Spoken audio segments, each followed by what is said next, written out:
Hello, শুভ সকাল জানিয়ে আজকের ভিডিওটা শুরু করছি। সকালবেলা ঘুম থেকে উঠে দেখি আমাদের মহারানী এখানে বসে আছে।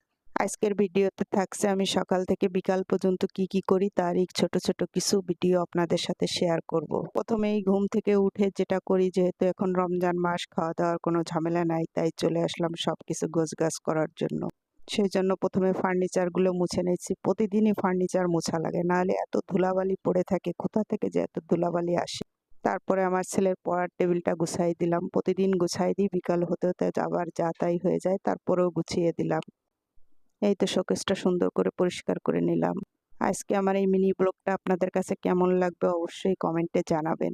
তারপরে আমার ছেলের বিছনাটা সুন্দর করে ঝেড়ে দিচ্ছি। এটা প্রতিদিনেরই কাজ, প্রতিদিনই আমার করতে হয়।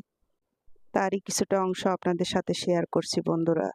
আমার প্রিয় আপু ভাইরা সবাই নিশ্চয়ই ভালো আছেন। আসসালামু আলাইকুম।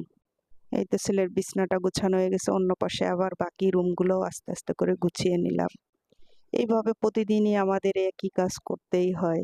তারপরে বেলকনিতে কিছু কাপড় ছিল, তা এনে ভাঁজ করে গুছিয়ে রাখলাম। তারপরে চলে আসলাম যে কি রান্না করব সেটা ভিজিয়ে রাখি। ফ্রিজ থেকে মাছ মাংসগুলো বের করে ভিজিয়ে রাখলাম। এদিকে আবার ওয়াশিং মেশিনে কাপড় দিয়েছিলাম, সেটা আবার মেলে দেবো, তাও আবার নিতে চলে আসলাম। আমাদের প্রতিদিন এই ব্যস্তময় জীবনে এইগুলো থাকেই, প্রতিদিন করতেই হয়। এদিকে আবার কাজের বুয়া এসেছিল, তাকে দিয়ে কিছু রুটি বানালাম। অন্য পাশে আবার রান্না বান্নারও আয়োজন চলছে। দুপুরে তরকারিটা রান্না করে রাখলে কি হয়, বিকালে শুধু ইফতারি ভাজার ঝামেলাটা থাকে। যেহেতু রোজার মাসে সময়ের সাথে দৌড়িয়ে পারাই যায় না। আমি তো এটা করি, আমার আপুরাও কি এইভাবে করে অবশ্যই কমেন্টে জানাবেন। এইভাবে করে কিছুটা কাজ গুছিয়ে রাখি। আমার মতো এরকম কে কে করেন অবশ্যই জানাবেন।